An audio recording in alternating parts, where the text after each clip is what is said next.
मेरे प्यारे साथियों, नमस्कार। आज है तारीख 31 जनवरी और इससे संबंधित न्यूज़ को हम लोग देख लेते हैं। सबसे पहला न्यूज़ जो मुझे मिला, एक तो मैं आपको बता दूं, मैंने कल आपको कहा था इकोनॉमिक सर्वे पढ़ने के लिए, तो मैं आपको एक न्यूज़ दे देता हूं। दरअसल हो रहा है इस बार ये कि अभी चूँकि इलेक्शन है और इलेक्शन होने की वजह से अभी फुल फ्लेजेड बजट जो है हमारा वो पेश नहीं हुआ है। इंटरिम बजट पेश हुआ है, आंतरिक बजट इसे कहते हैं। और इस वजह से इकोनॉमिक सर्वे जो आज आनी चाहिए थी वो नहीं आ पाई है।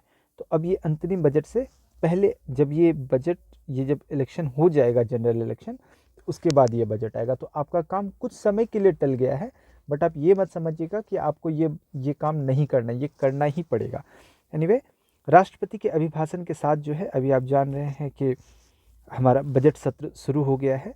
और इस बार जो आपको ये पढ़ना चाहिए, राष्ट्रपति का अभिभाषण आपको सुनना भी चाहिए। इसमें क्या होता है ना कि सरकार के जो काम होते हैं ना, इसके आपको एक जगह पे समरी मिल जाती है। तो कुछ मुख्य बातें जो मुझे मिली मैं वो बता दूं। हालांकि ऐसा नहीं कि इसके अलावा बातें मुख्य नहीं थी, सारी बातें इंपॉर्टेंट है। राष्ट्रपति कुछ कह रहे हैं, अभिभाषण उनका बिल्कुल इंपॉर्टेंट है। इन्होंने कहा कि विकसित भारत की विशाल संरचना जो है ये 4 मजबूत स्तंभों पर खड़ी है।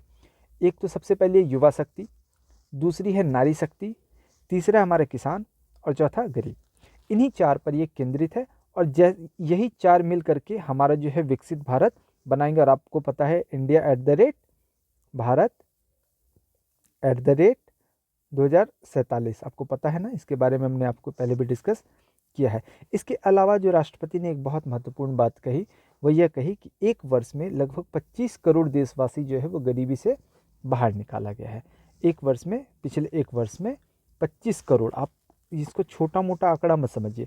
140 करोड़ की आबादी है हमारी, इसमें से 25 करोड़ गरीब को हम इसमें से निकाले, समझ रहे हैं आप, तो कितना हुआ? 115 करोड़ बचे, है ना। अब 115 करोड़ में 115 करोड़ गरीब तो नहीं होंगे, लेकिन आप सोचिए कि हमने कितनी गरीबी रिड्यूस की भारत से। और गरीबी हटाओ, गरीबी को कम करो, ये आज से नहीं चल रही, ये बातें बहुत पुरानी चल रही है। आप अपने सीनियर से पूछेंगे, अपने घर में बुजुर्गों से पूछेंगे, तो वो आपको बताएंगे कि कैसे गरीबी हटाओ का नारा दिया गया, बाकी चीज़ें रहीं। एनीवे, अगला जो न्यूज़ मिला वो मुझे वित्त आयोग को लेकर के मिला। इसके सदस्यों की नियुक्ति की कर दी गई है। मैंने आपको पिछले महीने बताया था, ये 31 दिसंबर को वित्त आयोग का गठन किया गया था। फाइनेंस कमीशन कहते हैं इसको इंग्लिश में। इसका गठन किया गया था। इसके अध्यक्ष जो थे वो मैंने आपको बताया था, इसके अध्यक्ष कौन बने थे। तो आप मुझे होमवर्क कर जो है, आप मुझे होमवर्क नहीं, मुझे कमेंट में आप बताइएगा, जो मैंने आपको पहले से पढ़ा रखा है। इसके 4 सदस्यों की नियुक्ति की गई। तो 4 सदस्यों को जरा देख लेते हैं। इसमें जो है एक है अजय नारायण झा, ये पूर्व सचिव रहे हैं।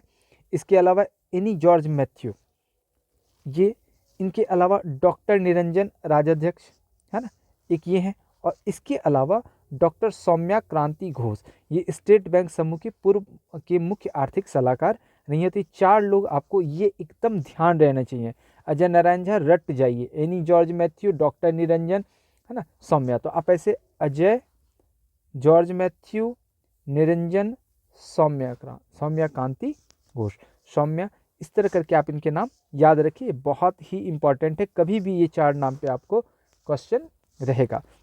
ये जो वित्त आयोग बना है, 16वां वित्त आयोग, ये 1 अप्रैल 2026 से 5 वर्ष की अवधि के लिए सिफारिशें देने का इसको दायित्व दिया गया है। और ये जो अपनी सिफारिशें देगा वो 31 अक्टूबर 2025 तक दे देगा।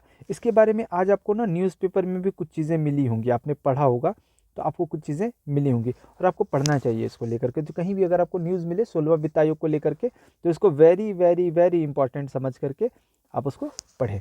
अगली जो न्यूज़ है वो सूरजकुंड शिल्प मेला को लेकर के है।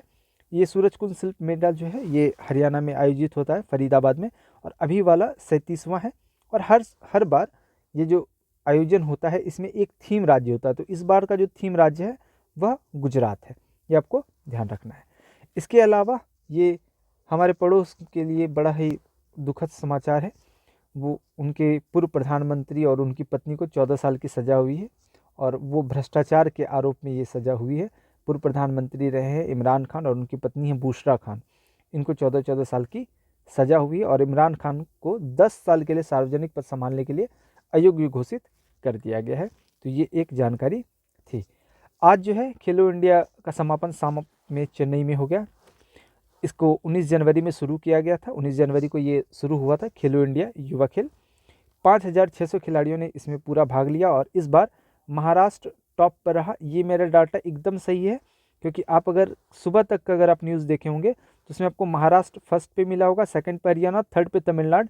लेकिन अभी जो मैं आपको बता रहा हूँ MTH, महाराष्ट्र, तमिलनाडु एंड हरियाणा, यही क्रम है। टॉप पे रहा महाराष्ट्र और महाराष्ट्र फिर से चौथी बार इस खेल में शीर्ष पर रहा। 148 पदक इसने टोटल जीते, 158, 158 इतने पदक इसने जीते, जिसमें 47, 57 गोल्ड हैं, 48 सिल्वर हैं एंड 53 ब्रॉन्ज हैं। इसके अलावा तमिलनाडु जो है वो सेकंड पोजीशन पर रहा और हरियाणा जो है वो तीसरे स्थान पर रहा। और जाते जाते एक छोटी सी न्यूज़, झारखंड के मुख्यमंत्री बदल चुके हैं।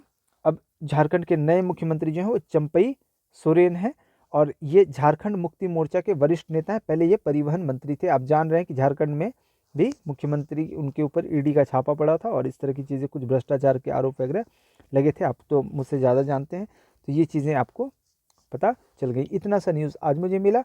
कल मैं और भी न्यूज़ आपके लिए लेके आऊँगा। थोड़ा आज कल थोड़ा आगे पीछे हो जा रहा है आपको वीडियो, तो आप बिल्कुल मुझे क्षमा करें, लेकिन आपको वीडियो पर डे मिलता रहेगा, आप चिंता ना करें। बहुत बहुत धन्यवाद।